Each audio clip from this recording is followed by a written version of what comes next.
वही आगे पढ़ेंगे। तो हमने देखा था कि सुनीता विलियम्स अहमदाबाद आती है और बहुत सब बेसब्री से उसका इंतज़ार कर रहे हैं, सब बहुत खुश थे। सुनीता विलियम्स है वो जिसका मूल है वो भारत से जुड़ा हुआ है, स्पेशली गुजरात से जुड़ा हुआ है। दीपक भाई पंड्या थे जो उनके पिताश्री थे, न्यूरोसर्जन थे, वो अमेरिका जाके रहते हैं। उनकी सबसे छोटी बेटी सुनीता विलियम्स। अभी ये जो सुनीता विलियम्स है, सुनीता विलियम्स बहुत ही साहसी प्रकृति की थी,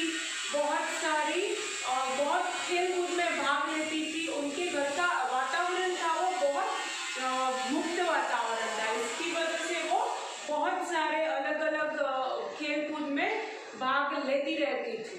तो और 6 साल की उम्र में उन्होंने नील आर्मस्ट्रॉन्ग को चांद पे उतरते हुए देखा था। तभी उनको इतना प्रोत्साहन मिला था कि उन्होंने तभी से डिसाइड कर लिया था कि मुझे अंतरिक्ष यात्री बनना है। आगे पार्ट में यहाँ पे बताया गया है कि जैसे हमने पहले भी बात की थी कि सुनीता पंड्या में से सुनीता विलियम्स कैसे आया। तो यहाँ पे बताया गया है कि उनके मित्र थे माइकल विलियम्स, जो सिर्फ उनके मित्र ही नहीं थे, सहाध्यायी भी थे। सहाध्यायी मतलब कि साथ में पढ़ने वाले, तो उनके मित्र भी थे और उनके साथ भी वो अभ्यास कर रहे थे। उनके साथ सुनीता विलियम्स शादी करती है, तो तब से उनकी सरनेम है वो विलियम्स हो जाती है। तो सुनीता विलियम्स माइकल विलियम्स से शादी के बाद वो सुनीता विलियम्स बन जाती है। माइकल विलियम्स उन्हें हर एक उनकी सिद्धि में अच्छे से उनका साथ देते हैं।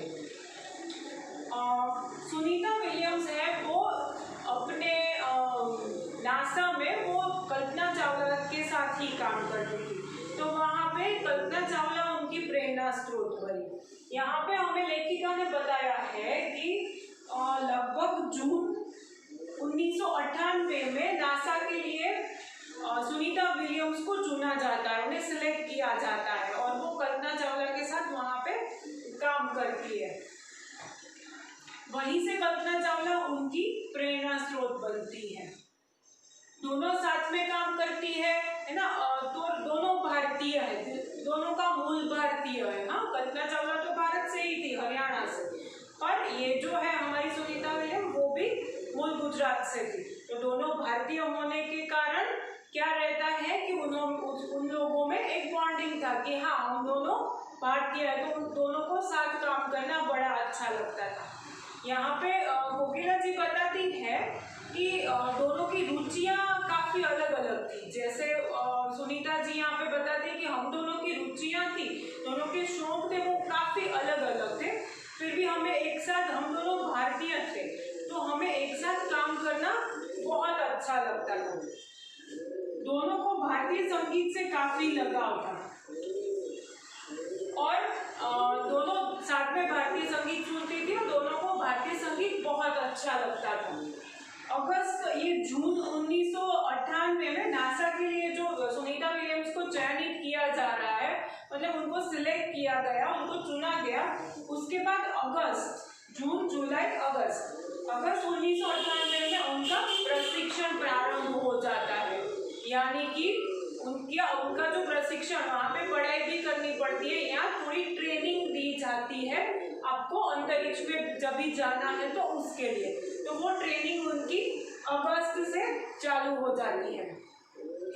यहाँ पे सुनीता विलियम्स हमें बताती है कि ये प्रशिक्षण बहुत ही डिफिकल्ट रहता है, ये सरल नहीं रहता है। वहाँ पे अंतरिक्ष में स्पेस वॉक कैसे किया जाए, अंतरिक्ष में सारी प्रक्रिया करनी बहुत ही डिफिकल्ट रहती है, बहुत ही हार्ड रहती है। तो वो बता रही है कि वहाँ पे नहाने से लेकर चलने तक की सभी प्रक्रिया बहुत मुश्किल हो जाती है। हम उसके लिए बहुत ही प्रशिक्षण लेना पड़ता है। तो सुनीता विलियम्स बोलती है कि इसके लिए पूरा प्रशिक्षण दिया गया। और सुनीता विलियम्स एक बहुत अच्छी गोताखोर भी थी, तो वो बता रही है कि वो गोताखोरी का जो अभ्यास था वो मुझे यहाँ पे भी बहुत काम आया। तो सुनीता विलियम्स आगे हमें बताती है कि आगे सुनीता विलियम्स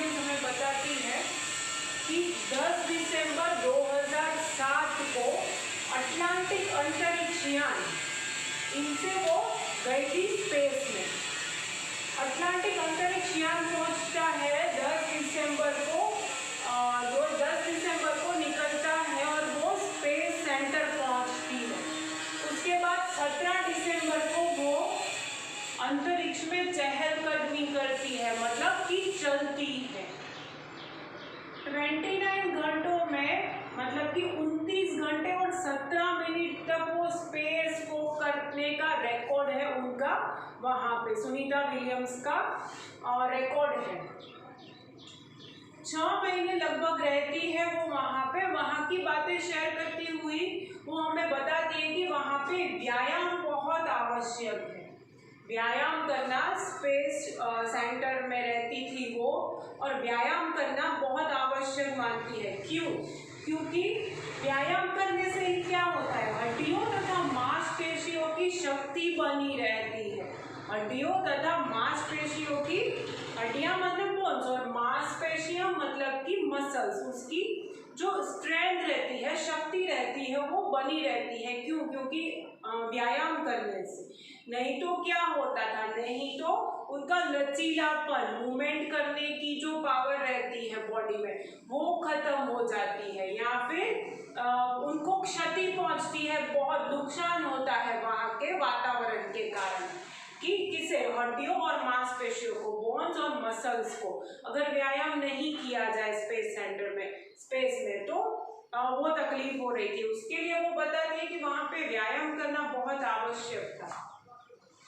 वहाँ पे उन्हें और क्या क्या मुश्किल हुई, तो वो था सोना मुश्किल था, रोज डिब्बे बंद खाना खाना पड़ता था, भारहीनता की भी एक तकलीफ थी, क्योंकि आप लोगों को पता है कि वहाँ पे गुरुत्वाकर्षण नहीं रहता है, तो भार नहीं होता है, शरीर हवा में ही तैरता रहता है, तो भारहीनता। फिर जैसे मैंने आगे भी बताया कि स्नान करने से चलने तक की तकलीफ वहाँ पे हो रही थी।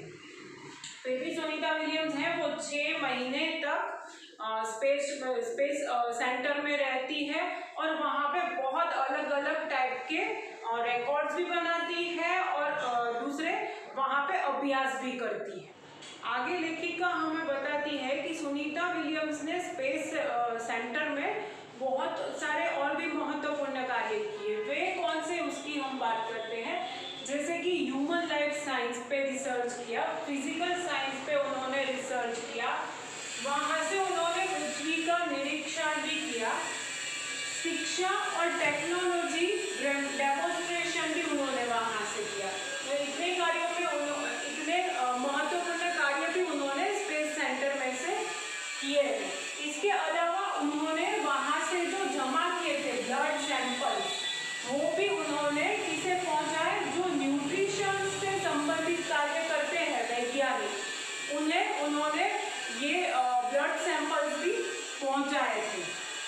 एक और बात करते हुए सुनीता विलियम्स है वो बताती है कि वहाँ से पृथ्वी को देखने का एक नया नजरिया हमें प्राप्त होता है, कि हमारी पृथ्वी है वो कितनी शानदार है।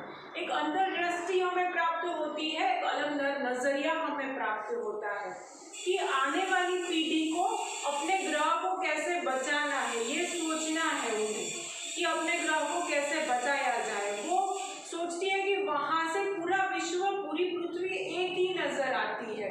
ये सब भेदभाव और ये सब जो हम विवाद करते रहते हैं, वो सब कुछ भी काम के नहीं है। अगर ऐसे देखा जाए, वहाँ से वो देख रही थी कि पृथ्वी एक ही नजर आती है और वो बहुत ही सुंदर दिखती है। तो यहाँ पे लेखिका हमें कहती है कि ना ही सिर्फ सुनीता विलियम्स ने स्पेस सेंटर में बहुत सारे रिकॉर्ड्स बनाए, नहीं पर उन्होंने ना ही सिर्फ रिकॉर्ड्स बनाए, पर उन्होंने दूसरे बहुत सारे महत्वपूर्ण कार्य भी किए। 19 जून 2007 को स्पेस शटल की वापसी होती है अंतरिक्ष से, और उसमें ना ही सिर्फ सुनीता विलियम्स, उसके साथ दूसरे 7 उनके साथी थे, अंतरिक्ष यात्री थे। 198 डेज और 18 आवर्स और 58 मिनट, इतना उन्होंने अंतरिक्ष यात्री ने इतने दिन, इतने घंटे और इतने मिनट अंतरिक्ष में बिताए थे। 22 जून 2007 को ये जो यान था वो धरती पर पहुंचता है। लोग बड़ी बेसब्री से इसका इंतजार कर रहे थे।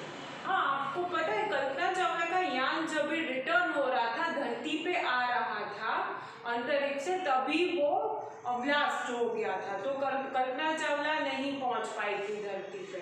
तो भगवान को प्रार्थना करते हुए सब लोग और बेसब्री से राह देखते हुए सब ये अटलांटिक यान की सब राह देख रहे थे।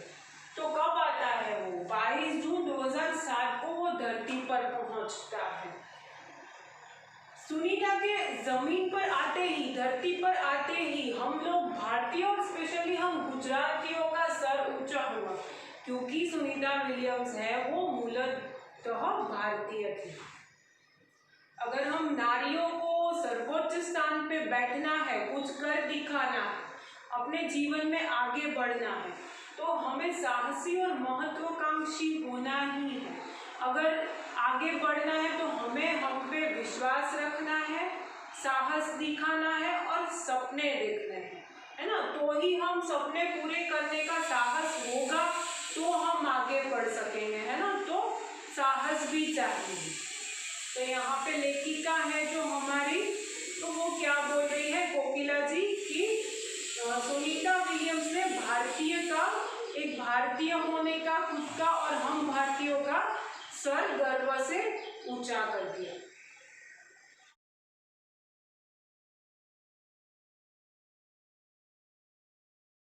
आभार।